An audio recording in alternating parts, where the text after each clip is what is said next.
The king had been warned. Moses had told Pharaoh that around midnight, all the firstborns would be killed. But the Egyptians didn't know exactly what night. The Israelites did know because they had been given specific instructions in preparation for Passover. Initially, I'm sure Pharaoh must have been frightened and anxious about losing his firstborn. But as the days passed and nothing happened, Pharaoh might have gone about his business as usual and stopped worrying so much.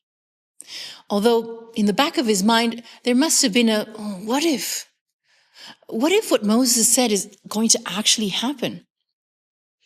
The fact of the matter is that the angel of death did pass over the Egyptians and killed all the firstborn, both human and animal. And you might wonder, why did God kill the animals if they had no fault in this debacle? Well, you see, Egyptians revered as deities and worshipped a lot of the animals that were killed, such as the bull, the crocodile, the cat, the ibis, and so forth and so on.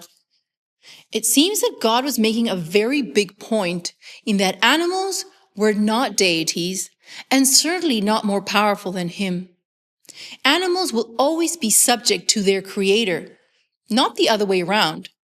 And the Egyptians needed to learn that lesson. There are no secular records of an angel of death passing through the population of Egyptians at that time in history. Typically, Egyptians would not include in their records part of history that was embarrassing to them as a nation.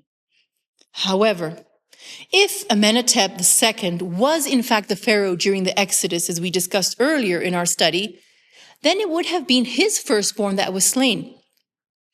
Interestingly, Thutmose IV became the next pharaoh, and he was not the eldest son of his father Amenhotep II. That seems unusual, and there's only inferential evidence that Thutmose's brother died unexpectedly. You see, Thutmose IV recorded that he was hunting near the Great Sphinx one day, and he decided to take a nap under its shadow when he had a dream or a revelation that the Sphinx, or great god, was talking to him about becoming the next king. The fact that it was recorded in stone is another indicator that Thutmose IV was not supposed to be the crown prince. And when he does become the next pharaoh, it's because of divine intervention. According to historians, irregular regal succession was typically explained as a divine interference on the part of the great Egyptian gods. So this version of Egyptian history is consistent with what we find in the Bible, except that the Egyptians gave it their own interpretation. Meanwhile, in the Israelite community, the Bible says that not a single firstborn died. Exodus 11:7, God had told Moses, "But among the Israelites, not a dog will bark at any person or animal. Then you will know that the Lord makes a distinction between Egypt and Israel." What a contrast. And with that, we conclude our nugget for today, and I'll see you tomorrow.